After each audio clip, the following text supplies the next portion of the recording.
रायगड एक्सप्रेसमध्ये आपले स्वागत आहे।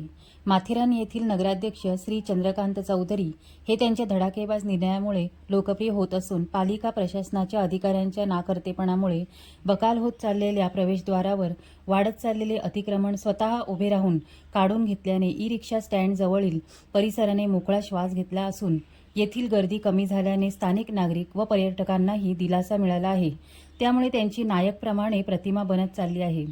माथेरानच्या प्रवेशद्वारावरील बकालपणामुळे माथेरानचे नाव दिवसेंदिवस खराब होत चालले होते। त्यातच येथील रिक्षा स्टँडच्या आजूबाजूला रिक्षाला विरोध करणाऱ्या लोकांनीच अनधिकृत टपऱ्या उभ्या करून बकालपणा आणला होता। या टपऱ्यांमुळे या रिक्षा चालकांना रिक्षा चालवण्यास तारेवरची कसरत करावी लागत होती व अनेक वेळा बजाबाचीही होत होती। या सर्व गोष्टींकडे येथून प्रवास करणारे पालिका अधिकारी बघ्यांची भूमिका घेत होते। स्थानिकांच्या मते कारवाई करण्यास घाबरत होते। अनेक तक्रारी दाखल झाल्यानंतर ही येथील कारवाई होत नव्हती।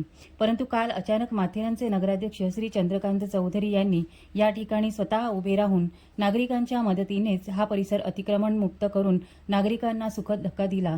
पालिका अधिकारी कुचकामी ठरत असताना नगराध्यक्ष स्वतःच्या अधिकारात अनेक समाज उपयोगी कामे करून घेत असल्याने माथेरानचा नायक असे त्यांची प्रतिमा बनत चालली आहे। अशाच माथेरानच्या बातम्या ऐकण्यासाठी या चॅनलला लाईक, सबस्क्राईब आणि फॉलो सुद्धा करा।